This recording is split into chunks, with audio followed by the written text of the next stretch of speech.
बिस्मिल्लाहिर्रहमानिर्रहीम। बोदला सरकार की दरबार पे मौजूद हैं। आज 17 दिसंबर 2022 मुर्शद सखी लाल शाहबाज कलंदर के उर्स मुबारक में बाकी 83 रोज़ रह गए हैं। बोदला सरकार की दरबार में नमाज मगरिब का वक्त हो चुका है। धमाल थोड़ी ही देर में शुरू हो जाएगी। तमाम अपने कलंदरी भाइयों और बहनों की तरफ से लाखों करोड़ों अक़ीदत पर सलाम बोदले सरकार की दरबार में पेश करते हैं। दुआ करते हैं अल्लाह ताला खुशा नसीब फरमाए।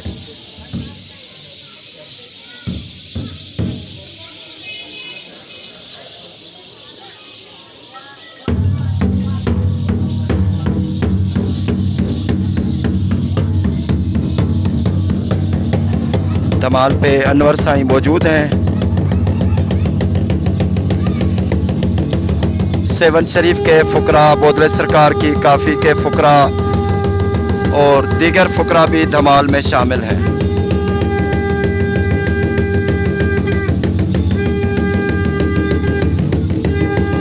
सुर्खपोश बोदला फ़कीर के फ़ुकरा हैं।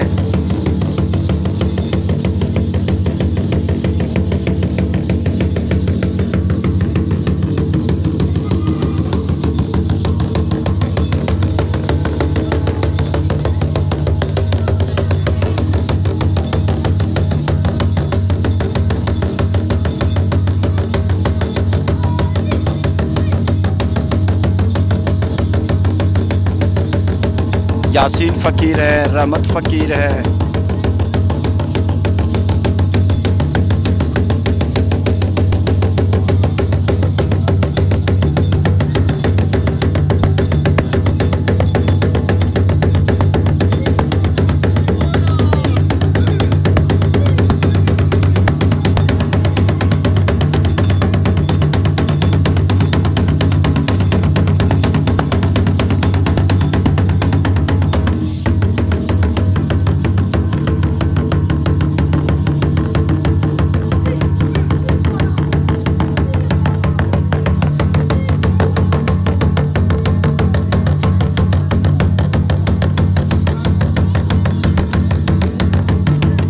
यासीन फ़कीर बोदले सरकार की धमाल के बाद शहंशाह कलंदर की दरबार में भी धमाल में शामिल होते हैं।